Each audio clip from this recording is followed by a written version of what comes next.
Neighborhood Environmental Walkability Scale in Salawag, Cavite, measuring the walkability of my neighborhood. Barangay Salawag is the largest barangay of the city in terms of land area and population. It is located in the northeastern part of Dasmariñas. Such name was given to this place due to the presence of bamboo trees, made for the construction of houses. There are over 39 residents of Salawag who responded to the survey form I posted online. There are 33.3% of 21 to 30 years old, and others corresponding bracket is posted in the chart, while over 74.4% of female responded, over 25.6% of male. Based on the survey, 23.1%, some few non-known detached single-family residence is commonly provided by Ayala Land and Vista Land in Salawag. Townhouses and row houses in 1 to 3 stories also provided by them. Apartments and condos 1 to 3 stories are few in the neighborhood. And people said that non-existing apartment condos 4 to 6 stories, 7 to 12 stories, and more than 13 stories are existed in our neighborhood. How long will it take to get from your home to the nearest business facility?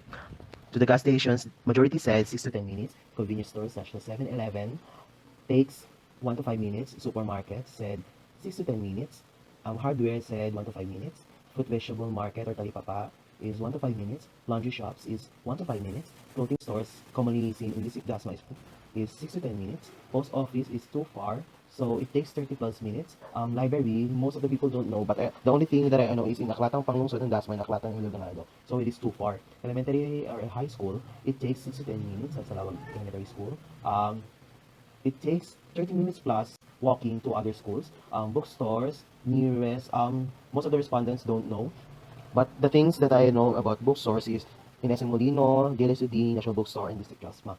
Fast food restaurants such as McDo and Jollibee said 6 to 10 minutes. Coffee places, it takes 6 to 10 minutes. Bank, credit card union, BBI or BDO, 6 to 10 minutes. And fast food restaurants such as Shawarma is 6 to 10 minutes. Video stores, mostly people don't know, but it takes to 11 to 20 minutes in district. Pharmacy and drugstore, it takes about 1 to 5 minutes or 6 to 10 minutes depending on your location. Such like Mercury and Watson's. Salons and barbershops, there's so many, so it takes 1 to 10 minutes. Your job or school depends on the location, so the maximum is 30 minutes plus. Bus, train, or jeepney stop, it takes just 6 to 10 minutes to go there. Park, many people don't know, but there are park in Vermosa and Ayala Land and San Marino Classic. Recreational centers, mostly they don't know, but there are more in Ayala Land and Vermosa. Gym fitness facility, commonly it takes 6 to 10 minutes, and they're also in District Dasma. Access to services, both local within walking distance 10 to 15 minutes from your home. Stores within easy walking distance of home, they strongly agree. Parking is difficult in local shopping areas, they somewhat agree. There are many places to go within easy walking distance from home, they somewhat agree. It is also easy to walk to transit stops, they strongly agree. The streets in the neighborhood are hilly and making difficult to walk in, they strongly agree. And major of the barriers to walk in my local area that makes it hard to get from the place to place, they said disagree. Streets in my neighborhood. Streets in my neighborhood does not have many cul-de-sacs or dead ends. Somewhat they agree. The distance between intersections in my neighborhood are usually short. Somewhat they agree. There are many alternative routes for getting from place to place in my neighborhood.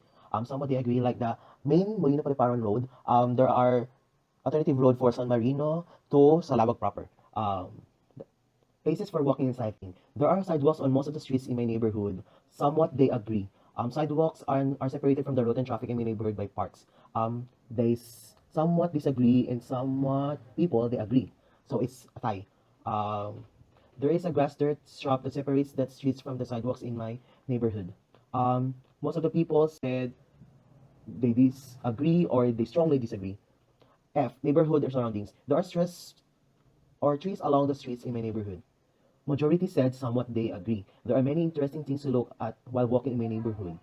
46.2% somewhat agree. And there are many attractive natural sites in my neighborhood. 28.2% somewhat agree, and 35.9% and 30.8% somewhat disagree and strongly disagree. There are attractive buildings or homes in my neighborhood, commonly in Ayala Land and Vista Land, so somewhat they agree. Neighborhood safety. There is so much traffic along nearby streets that makes it difficult or unpleasant to walk in my neighborhood. Majority of the people somewhat agree. The speed of traffic on most nearby streets is usually slow. Somewhat agree. Majority. Most drivers exceeded the posted speed limits. Somewhat they agree. My neighborhood streets are well lit at night. Somewhat agree. Walkers and bikers on the streets in my neighborhood can be easily seen by people in their homes. There are 66.7% people agree. There are crosswalks and pedestrian signals to help walkers cross by the street in our neighborhood. People said 35.9% somewhat agree majority. There is a high crime rate in my neighborhood. 44.7% someone disagree. The crime rate in my neighborhood makes it unsafe to go walks during the day. There are 35.1% strongly disagree that the crime rate in my neighborhood makes it unsafe to go walks at night. There are 42.1% somewhat agree. Based from the latest update, June 2021 of PNP DASMA, safety walking alone during daylight is 64.57 high, and safety walking alone during night is 28.46% low. In the overall walking experience in Salawag based on the survey is 68, which means that the residents of Salawag voicing out that it is okay but it needs work. They are specifying that our community is almost complete in terms of economic structure but needs to improve on the following: streetscape, transit stop or drop off, delivery drop off in Talipapa. Thank you for listening to my research about the Neighborhood Environmental Walkability Scale in Salawag, Dasmariñas City, Cavite.